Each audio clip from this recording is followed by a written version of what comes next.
Hi, it's Myrna. Thanks for joining me in my studio. Thank you to everyone who has subscribed and commented and liked. I really appreciate that. If you would like to support this channel, could I ask you to please watch the videos right to the end? That is how YouTube is tracking and promoting different channels by the duration of the watches. I try to keep the videos to around 15 minutes, and I thought it might be helpful if I told you what I'm going to talk about. Today it will be what I'm wearing, my recent shopping trip, what I just finished knitting, the solution to my sewing machine dilemma, and what I'm going to sew. This is a lovely linen skirt that I made in a pattern that I've made a million times. But for some reason, this one feels really frumpy on me. I'd like to take the scraps and turn it into a dress. The finished reveal at the end, I'll put timestamps in the bottom, so if you want to just jump around and not look at the whole thing, you can do that too. Thanks for being here. So let's get into it. This is my latest sweater. I tie a little piece of a different colored yarn to show the back. It is top-down raglan sleeve made out of 2 layers of a yarn called Remake. I think it's by Barocco. I was trying raglan sleeves. It's not something I usually wear, and I wanted to give it a try and just see what I think. I'll add a picture here of me wearing it. It doesn't go with today's outfit. I am surprised at how much I like it, and it's also a shorter length, and that really surprised me. Fabricland had another sale on the weekend. I don't know what it says that they had 2 in a row like that, but one of my friends desperately needed a fun outing, and so that's my justification for going to Fabricland again so soon. I got this lovely rayon blend, enough for a dress, and this fabric has been calling my name for months. It is highly overpriced and outrageously expensive, and so my friend said to me, well, that's it, that's your treat for today. And I thought, yeah, it should be my only treat. But as you can see, it wasn't, and I bought a pattern as well. This is a linen blend on sale with all the discounts. It was $30 a meter. It's just crazy ridiculous. I bought enough to either make a dress or pants and a top. It's gorgeous, I love it, but I do not have that kind of budget. The semi-retired part of me doesn't have that amount of income, and the semi-unretired part of me is an artist who doesn't make that kind of income. I recently saw on, I think it's Sweet Pea Sewing, she was talking about sheets, and then I was also watching The Big Sew Along, and she was talking about sheets, and I thought, let me go look at sheets. This one is 100% cotton jersey, king size flat, and this one is 100% organic cotton, king size fitted. The 2 of those were $15 altogether. That's more my budget. And I also bought a dress that I will show you because I want to show you how it's put together. I bought it in order to make a pattern, and after I've made the pattern, I will give it to a friend.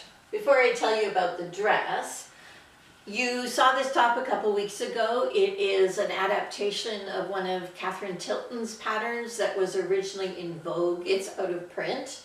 These pants are Vogue A397, a Marcy Tilton pattern, copyright 2007. I'm pretty sure they are also out of print.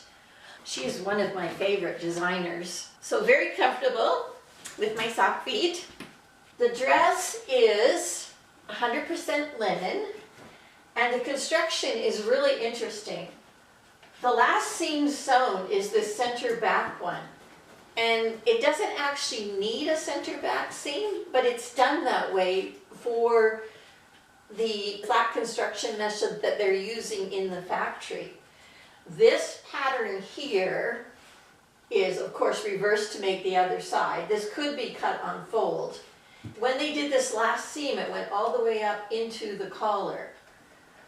On this side, they have these beautiful pleats, but it is exactly the same shape before the pleats are put in. So I can take the pattern I draw for the back, I can alter the neckline at the front, and then start to insert these pleats. There's one center front, the underneath is about 1 inch. This one is folded to center.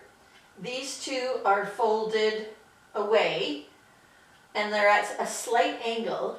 And then over here, there is a curved seam, almost like a princess seam.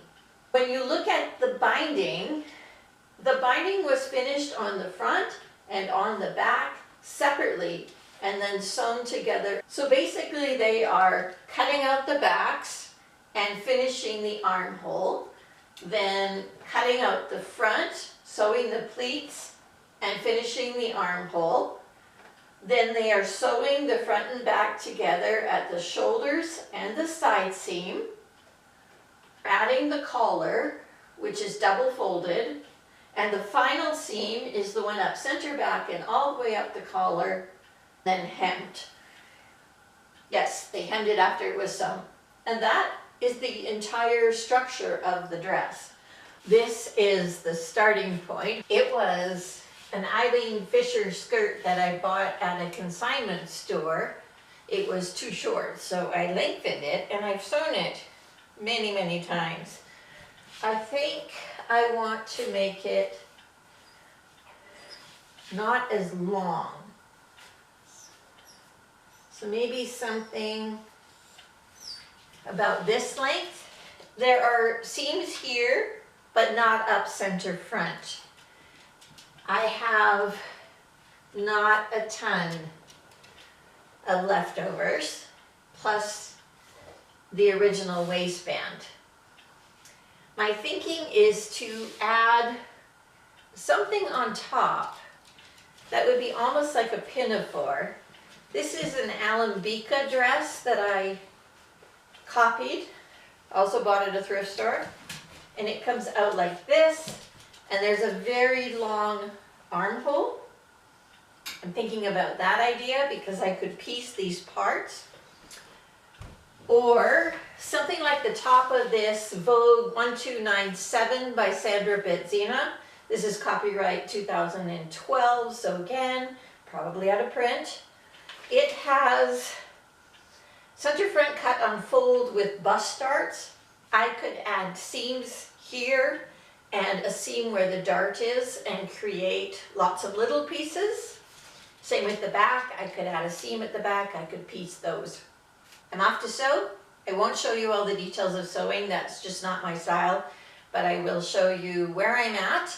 And I realized I forgot to tell you about my sewing machine solution, so I will do that too. I did my hair and makeup and all that yesterday, and then I didn't finish the video, so you have the version without hair and makeup.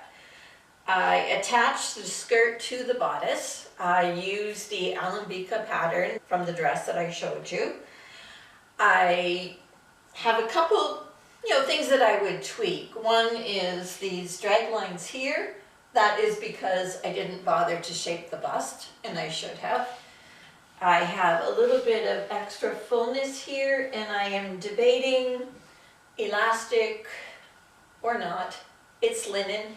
I want to see what happens when it warms up and loosens up. And the other thing is on the inside of the neckline here, I will just run a little thread and tie off at each end to ease it in just a bit tighter to the body. Steam press that and it'll be great. If you look at it from the side, you'll see that the front hemline is higher than the back. That is because I did it with a skirt, and my skirt already has the tipped waistline. I could have cut the remainder off the back, but it didn't seem worth it to me. I didn't want to create more issues for myself, I created enough, which I will tell you about in just a minute. Me thumping and chewing you here is Callie enjoying her new bone, which is keeping her occupied.